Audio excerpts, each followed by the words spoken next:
जो 2-3 कंपनियां हैं जो सबसे ज्यादा रशियन क्रूड को इंपोर्ट करती थी, उन्होंने क्या करा है, यह जानने की बहुत जरूरत है। फिर मैं आपको बताऊंगा इसमें न्यूक्लियर टेस्टिंग की बात है और न्यूक्लियर वाला क्या मामला चल रहा है, सारा का सारा इसी के इर्द गिर्द घूम रहा है दोस्तों, चाहे वो अमेरिका का हो चाहे रूस का हो। रिलायंस इंडस्ट्रीज ने बोल दिया है कि वो रशियन क्रूड ऑयल खरीदना बंद कर देगी, जबकि उसका एक लॉन्ग टर्म डील है रोजनेफ्ट के साथ।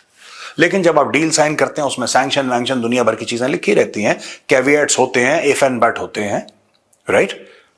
लेकिन वो लॉन्ग टर्म डील थी। रिलायंस ने बोला कि नहीं साहब, आपके ऊपर सैंक्शंस लग गए हैं, हम आपसे तेल नहीं खरीदेंगे। दूसरा, Mangalore refinery and petrochemicals limited MRPL और एचपीसीएल मित्तल एनर्जी लिमिटेड, ये रशियन इंपोर्ट्स बंद कर रहे हैं। इन्होंने ऐलान कर दिया कि साहब हम बंद कर रहे हैं। तीसरी चीज, ये जो 3 फर्म्स थे, they accounted for total 50% of India's 1.8 million barrels a day of Russian crude imports in the first half of 2025। 50% Russian crude ये 2-3-4 कंपनियां इंपोर्ट करती थी। अब इन्होंने बोल दिया कि सॉरी, हम बंद कर रहे हैं। यानी कि 21 नवंबर की जो डेडलाइन है जो यूएस ने रखी थी सैंक्शंस की, वो रिस्पेक्ट होगी। ठीक है जी, एक तो ये पॉइंट हो गया सबसे पहला वाला। फिर अब इंडिया करेगा डाइवर्सिफाई, और इंडिया कहां जाएगा साहब? इंडिया सीधा का सीधा जाना है उसने इराक के पास, उसने जाना है सऊदी अरब के पास, उसने जाना है यूएई के पास, गैस के लिए उसने जाना है कतर के पास, और ये सारी की सारी चीजें आप दुनिया भर में पर बैरल ऑयल इसके रेट बढ़ेंगे, आप देख लेना, 4, 5, 6, $7 बढ़ेंगे ही बढ़ेंगे over a period of 3-4 months. ये होने वाला है। डिमांड एंड सप्लाई वाली बात है, सिंपल सी बात है। ठीक है जी, डिमांड ज्यादा है, सप्लाई कम है, दाम बढ़ना लाजमी है, ये होगा। यहां पे India is increasing imports from Middle East, Latin America, West Africa, Canada and the United States. अब इसमें यूनाइटेड स्टेट्स वाला मामला आ गया, क्योंकि यही चीज यूएस बहुत समय से कह रहा था, यार रूस से क्यों खरीद रहे हो, हमसे क्यों नहीं खरीदते? तो भारत ने बोला ठीक है, तुम अच्छे दामों में दे दो। अब डील अच्छे दामों में हो गई। भारत यूएस से और कनाडा से भी तेल खरीद रहा है, भारत कह रहा है वेस्ट अफ्रीका से भी खरीदेंगे। तो ये सारी की सारी चीजें इंडिया कर रहा है, यानी कि अपनी सप्लाई चेन एनर्जी की मैसिवली डाइवर्सिफाई कर रहा है भारत।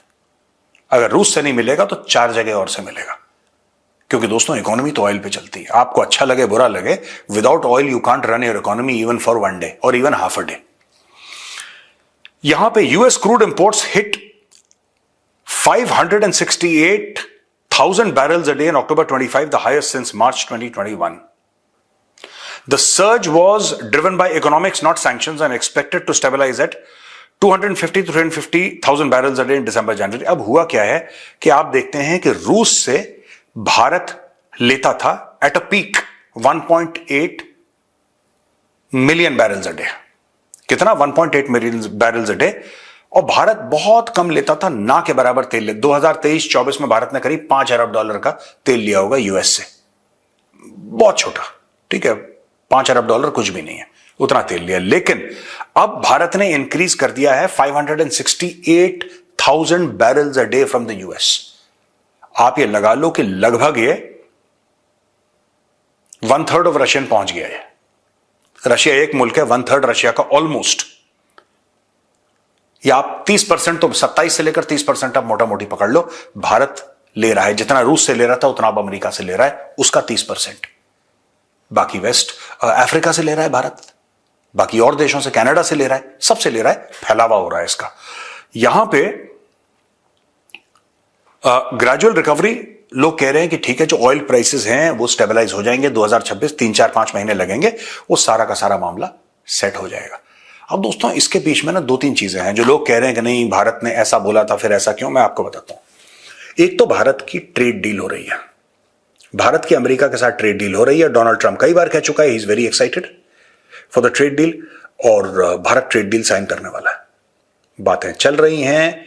विनय मोहन क्वात्रा जी जो हैं भारत के एम्बेसडर यूएस में, वो लोगों से मिल रहे हैं, और जो टीम्स हैं, भारत की जो टीम्स हैं और अमेरिका की टीम्स हैं, दिन रात मीटिंग करके किसी तरीके से ये सॉर्ट आउट कर रही हैं। अमेरिका ने बोल दिया ठीक है, जो आपका फार्मर वाला और जो डेयरी वाला मामला है, फिशरीज वाला मामला है, आप कहीं और हमें एडजस्ट करवाइए। कहीं और एडजस्ट करवाइए, ठीक है, हम समझ गए आपकी रेड लाइन से। मुझे ऐसी खबर मिली है कि यहां पे थोड़ा सा एक बातचीत आ गई है दोनों के समझ में। अमेरिका को पता है कि अगर भारत फार्मर्स के इंटरेस्ट को कॉम्प्रोमाइज करेगा या अमेरिका ज्यादा प्रेशर डालेगा, ये डील कोलैप्स हो जाएगी, इंडिया विल वॉक आउट। ठीक है, एक तो ये बात है। दूसरी चीज ये है अमेरिकन आर्म्स परचेजेस की। हाल ही में दोस्तों जो फ्रेमवर्क साइन करा था अमेरिका के साथ 10 साल का, पीट हेग्सेथ और राजनाथ सिंह जी ने, दोनों ने, at the sidelines of the ASEAN summit, वो क्या था दोस्तों? ये वही फ्रेमवर्क था। एक तरफ आप देख रहे हैं तेल खरीद रहा है Bharat, on one side India is increasing oil import from the US, लगातार दर लगातार, इस महीने इतना ज्यादा ये होता रहेगा ऑयल एंड गैस। ठीक है, oil and gas, American companies already India में हैं आज की तारीख में, already they are getting gas की companies. I personally know of companies that deal in gas, that deal in energy, America based companies जो कि भारत में आज की तारीख में एक्टिव है। ठीक है, तो एक तो ऑयल वाली बात हो गई जो मैंने आपको समझाई। दूसरी बात जो बड़ी इंपॉर्टेंट है दोस्तों, वो बात है वेपन प्लेटफॉर्म्स की। ये खुल के डिस्कस नहीं हो रही, लेकिन मैं आपको बता रहा हूं, ये जो हम लोग कहते हैं कि हम लोग अपने प्लेटफॉर्म्स इंटीग्रेट कर देंगे, प्लेटफॉर्म्स आप इंटीग्रेट कैसे करेंगे? आपका, हमारा प्लेटफॉर्म रशियन है, तुम्हारा प्लेटफॉर्म अमेरिकन है, कैसे इंटीग्रेट हो जाएगा भाई? किस तरीके से हम लोग, how can our platforms talk to each other?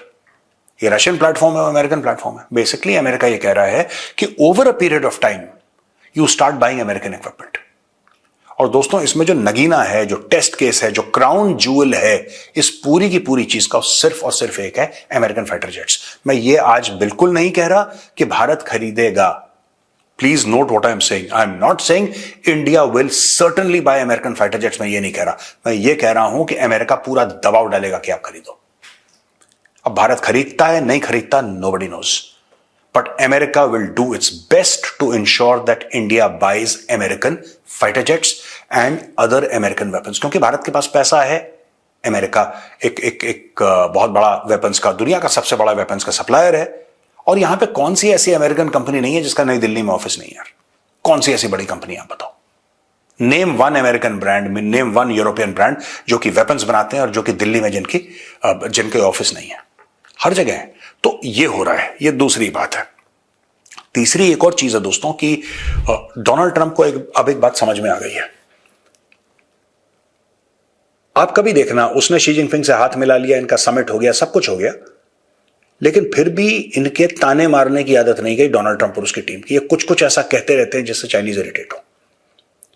और अब मैं आपको तीसरा पॉइंट बताता हूं जो कि जबरदस्त है। फिर हम चलेंगे कि किस तरीके से पुतिन कह रहा है कि हम न्यूक्लियर टेस्टिंग करेंगे वगैरह वगैरह, उस पर भी मैं जाऊंगा।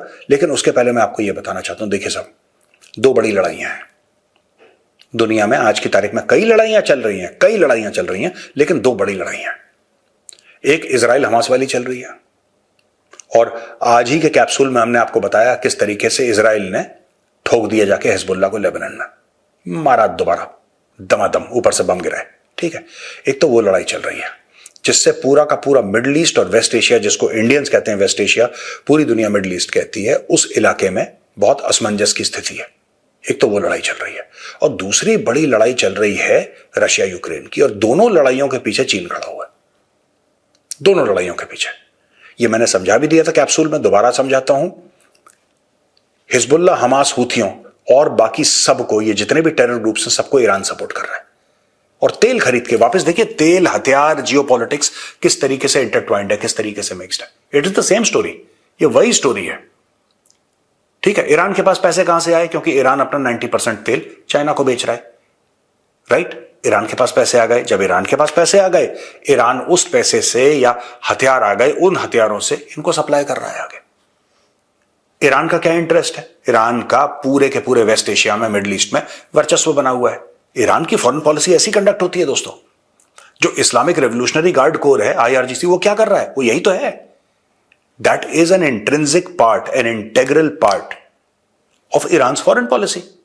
जाके इसको हिजबुल्लाह को बोलो ये बम फाड़ दे, इसको बोलो हमास को ये अटैक कर दे, हूथियों को बोलो मिसाइल मार दे, यही काम करता है ईरान। इसी तरीके से ईरान ने अपना वर्चस्व कायम कर रखा है। ईरान के पीछे खड़ा है चीन। यहां पे रशिया के ऊपर इतने सैंक्शंस आ गए, यहां पे रशिया के ऊपर आप समझ लीजिए इतनी रोक टोक है कि रशिया के लिए, Russia is excluded from the Swift system. आप अपना वीजा या मास्टर कार्ड लेकर रशिया में जाएंगे, आपका कार्ड काम नहीं करेगा, कार्ड काम नहीं करेगा आपका। रशिया को बिल्कुल जो इंटरनेशनल एक फाइनेंस सिस्टम है उससे रशिया को एक्सक्लूड कर रखा है। रशिया के फंड्स यूरोप में है, 200-300 अरब डॉलर उसको फ्रीज कर रखा है। पैसे तो आपको चाहिए। रशिया की इकोनॉमी चल कैसे रही है यार? 3 साल हो गए लड़ाई लड़ते लड़ते लड़ते, इनके लड़ाई खत्म नहीं हो रही है। इकोनॉमी कैसे चल रही है? उसके पीछे खड़ा है चीन, उसके पीछे खड़ा है चीन। तो ये जो दोनों कॉन्फ्लिक्ट है उसके पीछे चीन खड़ा हुआ है, चीन सपोर्ट कर रहा है। चीन क्यों सपोर्ट कर रहा है? चीन इसलिए सपोर्ट कर रहा है क्योंकि चीन यह चाहता है कि जब तक ये दो लड़ाइयां चलती रहें चीन शांति से रह सकता है, राइट? क्योंकि हर एक फॉरेन इंटेलिजेंस एजेंसी दुनिया में, वो वेस्ट जर्मनी की हो, वो इटली की हो, वो फ्रांस की हो, वो इंग्लैंड की हो, वो अमेरिका की हो, वो कनाडा की हो, ऑस्ट्रेलिया की हो, वो किसी भी western country, NATO non NATO जो भी है, इवन रशिया की, बाय द वे मैं आपको बताता हूं, हमें कह रहे हैं ना कि बड़े दोस्त हैं रशिया और चीन। रशिया की भी इंटेलिजेंस एजेंसी की रिपोर्ट है, आप जाके इंटरनेट पे चेक कर सकते हैं। उसने भी ये बोला है कि ठीक है आपकी यूक्रेन से लड़ाई हो रही है, ठीक है अमेरिकन आपको आंखें दिखा रहे हैं, लेकिन आपका सबसे बड़ा दुश्मन चाइना है। क्यों?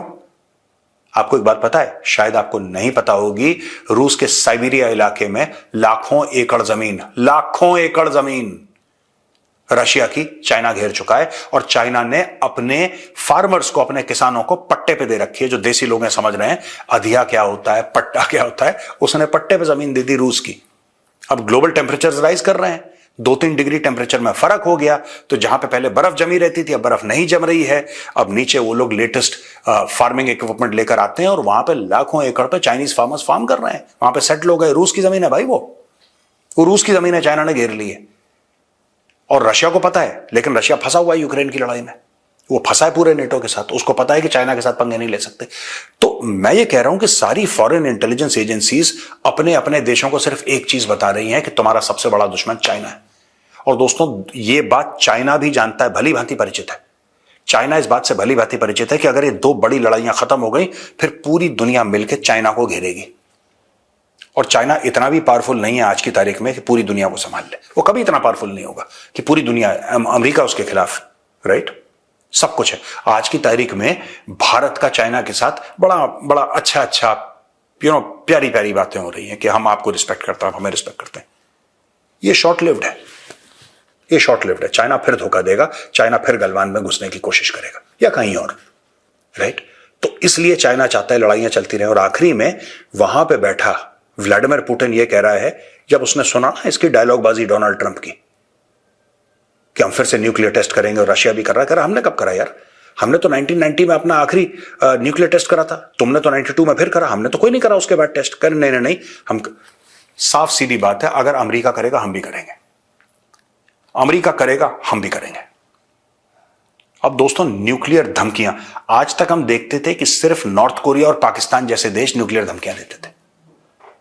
नॉर्थ कोरिया हर दूसरे दिन देता था, हर दूसरे दिन, मंडे को देता था, वेडनेसडे को, फिर फ्राइडे सैटरडे वो देता था, वीकेंड पे ऑफ करके फिर मंडे को, राइट?